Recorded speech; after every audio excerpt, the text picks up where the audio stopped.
मैयासो गिबि खेबनि थाखाय कमिसननि मिटिङा जादों।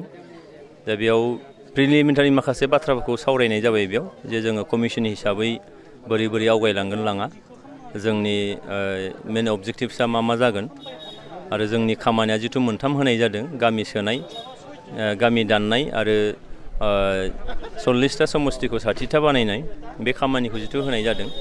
खिन्थु जोङो प्रिलिमिनारि मोनसे मैया सावरायनाय जाबाय, आरोबाव हयथ' खननै खनथामसो बेबायदि सावरायनांगौ थाबावगोन, जों थिग खालामनाय दिन बाराय थिग खालामनाय जागोन। बेनिफ्राय एप्लिकेसन आजावनायनि बाथ्रा थागोन। दा बेनिखायनो सानजानि जा बा खोला सिमानि जा बिनि खामानिखौ दासिम आवगायथ'नो हानाय जायाखै। खोब सम्भब सप्तासेसो समनि उनावनो बे गामि हाबनाय बा दाननाय बा ओंखारनो लुबैनाय बिथांमोननि थाखाय माखासे माबायदि खालामनांगोन बिनि थाखाय कमिसना हयथ' निस्सय मिडियानि गेजेरजों बेखौ डिक्लेयार होगोन। आरो बेबायदियैनो जायफ्रा ओंखारनो लुबैदों बा गोदानै हाबगोन बिथांमोननि थाखाय दिन थारिख हयथ' थिग खालामनानै होनाय जागोन।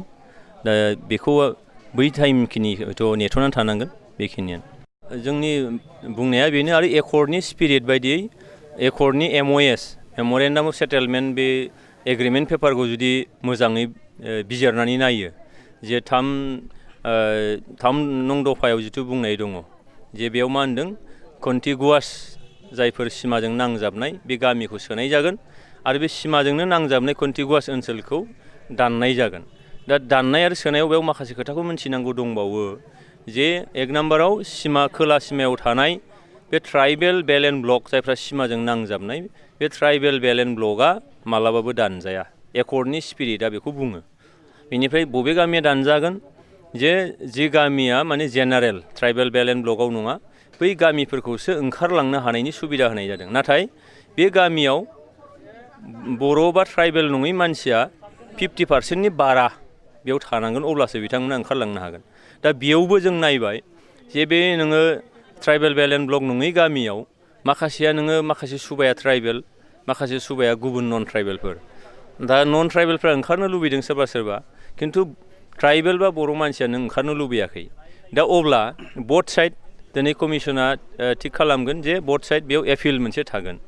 बेखायनो मोनसे मेथडलजिनि बाथ्रा बेयाव बुंनाय जादों। आरो भारत सरकार आसाम सरकारजों जेला बिटिआर गोरोबथानि थाखाय सावरायबाय थानाय जादोंमोन, अब्ला आसाम सरकार भारत सरकारखौ बुंखानाय जादोंमोन जे वान्स फर अल जुदि जेंनाखौ सुस्रांनांगौ जायोब्ला बे सुबा कनसेप्टखौ लाबोनांगोन। आरो बेबायदिनो भारत सरकार आरो आसाम सरकारा बै समाव बेबायदियैनो बे सुक्तिखौ खालामनाय जादों। बेनिखायनो जायफ्रा दिनै ओंखारलांनो लुबैदों बे सिमाजों नांजाबनाय जानांगोन आरो बियो मस्ट प्रबेबलि बियो माने सुबा हिसाबै दानजानाया बे रोखा जागोन। दा बेनिखायनो ट्राइबेल बा बर' बे गिनांगौ गैया, बा नन ट्राइबेल हिसाबैबो जायफ्रा सिमायाव दं बिथांमोनाबो गिनांगौ गैया।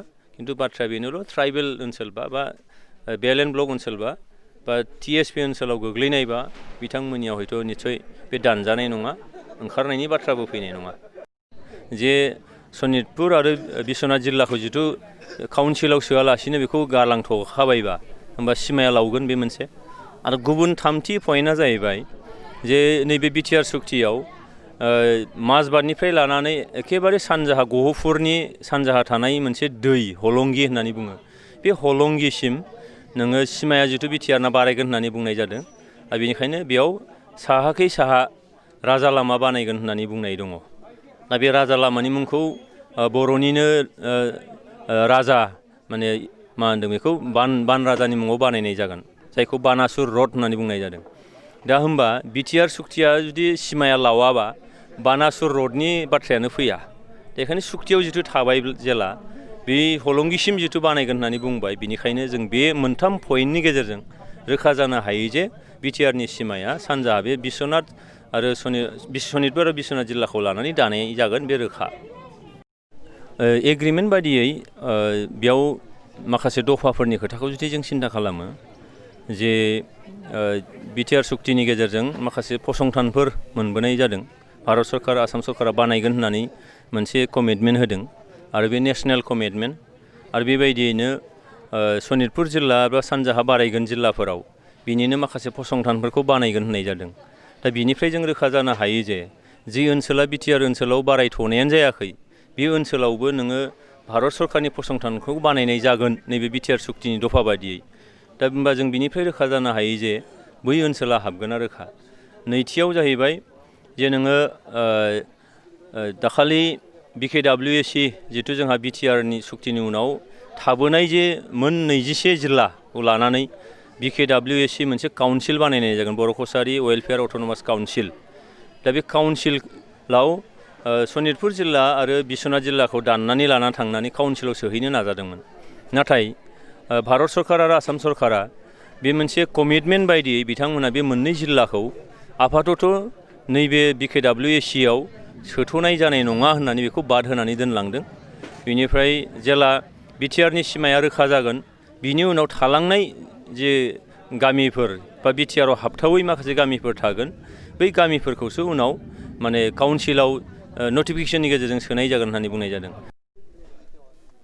जायखि सरकारानो फैयाथों मानो बे सरकारा संबिधानखौ दहाय होनानै बिथांमोना समायखिरा लायो आरो बेबायदि खामानि मावनो थाखाय बिथांमोना मा होनो खामानि मावनो थाखाय बिथांमोनहा थियारि जायो दा होमबा मोनसे इलेक्टेड सरकार पाब्लिकजों दाजानाय सरकारा गावनो माने पाब्लिकनिफ्राय मदद लानानै सरकार जुदि बानायबायोब्ला थाखानाय गामिखौ नोङो एकर्डनि स्पिरिटखौ भंग खालामनानै बेखौ माने अग्राह्य खालामनानै बबेबा गामिखौ दाननाय होननाय बाथ्राया बे आंनि बुजिनायाव बे मालाबाबो सम्भब नङा बेखायनो सुक्तिया मा बुंदों सुक्तिनि स्पिरिटआ मा बुंदों MOS आव मा दं बेबायदिसो जागोन निस्सय जिहेतु दिनै कमिसन दाबाय दा बेखौ सोरबा जायखि हानजायानो पावाराव फैयाथों मानो बे हानजानि बे गोहोआव गैला बियो कमिसन दानानै होदों कमिसना बेखौ थिग खालामगोन आरो कमिसननि रिपर्ट बायदियै दिनै आसाम सरकारनि बाथ्रायासो फैगोन बेयाव दा बेनिखायनो